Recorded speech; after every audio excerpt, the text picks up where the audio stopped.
Alright, my name is Andrew Potter, and I'll be presenting what's new in SolidWorks 2015 as it relates to simulation, flow simulation, and plastics. So first up on the list is what's new in simulation. On one side, we have edge bonding for shells. Previously, shells had to be in physical contact with each other to be able to define various contacts and edge bonds for the shells. Now, because of geometric constraints, the shells no longer need to be in direct contact to be able to define the bond, so it makes shell analysis and simulation far easier. Another thing that's been introduced is self-body contact. As you can see here in this image, the body is contacting itself. This is important for simulations to be able to recognize or be told when they're going to be coming in contact with themselves so that they don't self-penetrate. This was not previously an option, but now is. A new thing that's available is in simulation is the fatigue results from harmonics and from random vibration. An example here would be shown as one of my parts, the bracket. In this part, you can see that I've first defined a dynamic study that all I did was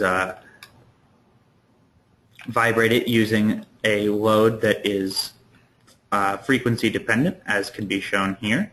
As the frequency goes up, as does the force.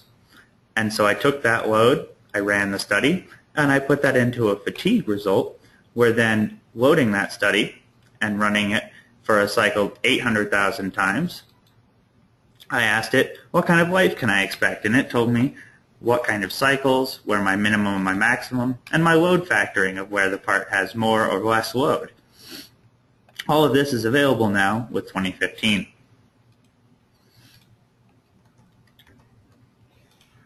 Another thing that's been added to the simulation is the load case manager. The load case manager is a very powerful way to analyze a part that you expect to see many different stress states on and are curious how it will put up with all of them. In this one, an example here is my part called support bracket. In this part, you can see that my load case manager has defined 4 load cases called beam, twist, pin, and compress. In beam, I have a beam loading as if a beam was extending from the hole from it, a twist load as if the part was being twisted, maybe from wind. I have a pin load of the load from the pin shearing in the hole, and I have a compression load as if the part was put into compression, perhaps once again from snow or from wind. And all of those loads are defined with both boundary conditions and forces and restraints. And then I also, below that, have been able to define load combinations, which allow me to combine these to see what the overall stress state would be. When I view these, all I have to do to get these is simply hit run. It will solve all of the settings one by one, and you'll see them appear on the screen as it finishes solving them. And from here, all we have to do is, once it solves the remaining load cases, it allows us to see in the results view how we can view each one has a displacement, its maximum stresses, and we can review the results as it relates to each one. So there's our results for twist, pin, compression, or we can view our results for any of the combinations to see how the part was affected. This is obviously a powerful way to generate reports on varying load cases, both static or dynamic. And so that's that feature. Another thing that's been added is the prescribed displacement is now available in the loads folder. This is important because prescribed displacement is obviously a type of simulation that is needed to be done on certain parts, and being able to find that is now conveniently located in the loads. This now also allows you to do your loads for non-uniform loads in both spherical and in centrifugal coordinates. Another tool added to simulation for 2015 is the mesh failure diagnostics tool. This is included by showing which parts, when asking the part to mesh, which parts were not successfully meshed. It will show them highlighted with the rest of the body superimposed as a wireframe to show you where the part is and which parts didn't succeed. You can also see the mesh around it if you want to see the shell that it would be integrating or the solid body it would be bonding with, so you can see what kind of mesh density you need or why it may have failed. Another thing that's been added is in Nonlinear Studies, you may now see intermediate results of the study as it progresses, which is to say you won't waste time if you've set up an erroneous boundary condition on a very long nonlinear solve. As in the first steps, you'll be able to see what the part's begun to do, and so you don't have to sit and wait for this study to come to completion to see if you're on the right track.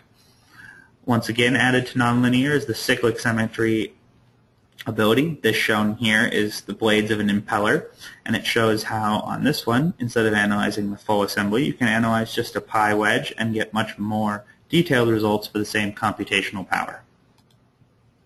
Another thing that's been added to simulation is the shell manager. The shell manager is a powerful way. As you can see over here, it's showing the thickness of all the various beams and such that are inside of our part, but it's a very powerful way to overcome mesh problems that you may have had with bodies containing large amounts of shells. So if you can see here, inside my static study, I can define the shell manager, which then allows me to see all of the shells contained within this particular simulation. It allows me to sort them by thickness, by the type, by what their material is, and it allows me in here to flip them from the screen without having to do work outside of it, and both change their offset and their name. From here I can also put them into different groups. For example, if everything was going to be a mounting plate that had a thickness of 5 millimeters, I could put them all into mounting plates and define all the shells in one swoop. And I can also add things to the shell manager from here if I had more bodies on this part that I needed to define, and add them to the list of shells. So that's the shell manager. It's a very nice way to keep track of all of your shells in the simulation that you're performing. And as you can see here, it also allows you to color code and show them. So if you want to be able to more intuitively visualize the thicknesses and make sure everything's set up correctly, it allows that. Moving on to what's new in the flow simulation portion of the software, I'm going to show you the new compare results in a small air nozzle that I've made. So if we look here, we've just got this simple nozzle. We've got 3 setups for it. I've got the high slant, the low slant, and the regular slant, just changing the slants of the nozzle area, inlet area. So we'll come back here, we'll look at this, and we'll look at my compare. And what this will allow us to do is come in and look at pre-described things that I have looked at in the model. So in here I've defined that I want it for all 3 of my setups to get the same cut plot and make the same applied to all of the projects. So here we can see the cut plots. We've got the high slant, which looks like so. We've got the regular slant, which looks like so. And we've got the low slant that looks like this. And what this allows us to do is also superimpose the XY plots of all of our various results and make a chart showing exactly what's going on. So this is a chart down the model Z, down the length of the nozzle, showing the velocity down the center line of the 3 different designs. This allowing us to more intuitively compare results and more accurately and more quickly compare the results for what we're trying to do. So that's the compare feature. Also included in the new flow simulation is the ability to include the flow results in a pack-and-go simulation. Previously you could add all of your FEA examples, but now you can also include the results from your CFD. Another thing that's been added in 2015, and this is a really big one, is the rotating sliding mesh. Previously there was the averaging mesh that added a swirl or tangential component to any area or any solver condition entering the rotating area. Now this one actually does cause the area to spin and solve as if the mesh rotates past the static mesh. allowing solvers for air pumps or actual rotary functions to be accurately and convincingly modeled. So showing in that one, we've got an example here of a turbocharger where I have simply made a turbo that has an impeller, blows out the nozzle, comes in the intake. I've defined a rotating region here. I've said that it's rotating at 1200 radians per second, which is approximately 140,000 RPM. It's a fast spinning impeller. It's not a big turbo. And so from there I did a simulation of it, and I made a plot. And from here is the cut plot showing the velocity, and you can see how the velocity is high inside the blades and low outside of the blades. And from there I can also show the flow trajectories that were made using this mesh, and you can see how with these spheres you can see them coming in. Once played, you can see how they swirl and then blow out, showing the power of the sliding mesh to animate or solve rather a something like a turbocharger or a pump.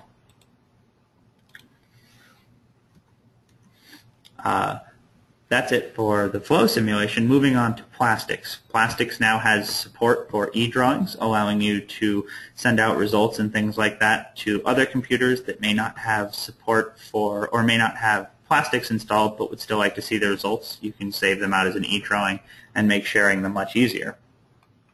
Another improvement that's been done, and I will just show you the model that I have pulled all of these from, is I have a injection mold of a phone case with cooling channels and a custom runner that I've built for it. We're filling it with ABS, and we've set up some custom parts for all of the various mesh, polymer, things of that nature. And so if we come back to here, one of the biggest things that's been done is it allows us to do new mesh improvements for the insides of cooling channels and hot runners or filling runners, where it allows us to change the ring count, and the radius, or the length ratio, where all of those are defined in the small picture shown above, so that we can create much more accurate mesh in the runners and the cooling meshes to get much more accurate results. Another thing that's been changed in the tetrahedral mesh is it now allows us to define a minimum number of elements through a thickness, whereas prior, you can see here, this boss would not have been fully captured. It's now got tons of elements that fully surround it so that there's a much better definition of the fluid volume of that boss. Whereas previously voxel meshing was one of the alternatives, and it still is, they've managed to improve voxel meshing by adding the marching voxels, which is a regressive replacement from 2014. In 2015, it's called the marching voxel, and it uses regular and hybrid voxel tetrahedral elements to fully enclose features and things of that nature. There's also the non-orthogonal voxel that's been added that allows voxels to be used where appropriate, and the surface contour voxels on corners, rounds, things of that nature. Another thing that's been added is the wall thickness advisor, where it shows, based on the nominal wall thickness of your part, which parts are much thicker and much thicker than the nominal thickness, where you may have warp, cooling, or sink problems in the part.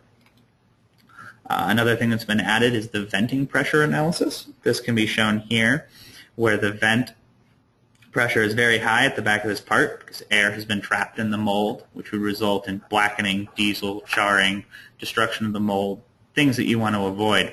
And so now you can specify that, yes, there's an air vent in the mold right here, and then run the result again and see that the venting pressure, and therefore the safety of your part, has gone up. Venting pressure has gone down, rather, and therefore the safety of and reliability of your part has gone up.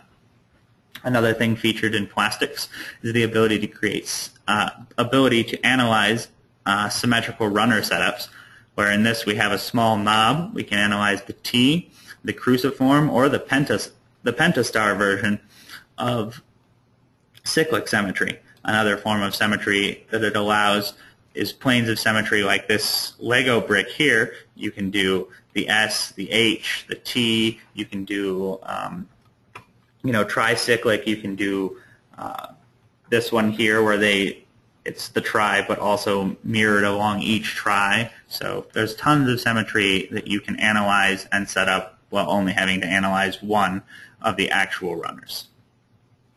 That's the conclusion of what's new in SolidWorks 2015. If you have any questions, please feel free to get a hold of me, Andrew Potter, at apotter@mcad.com. And as always, if you have any other questions, please shoot away.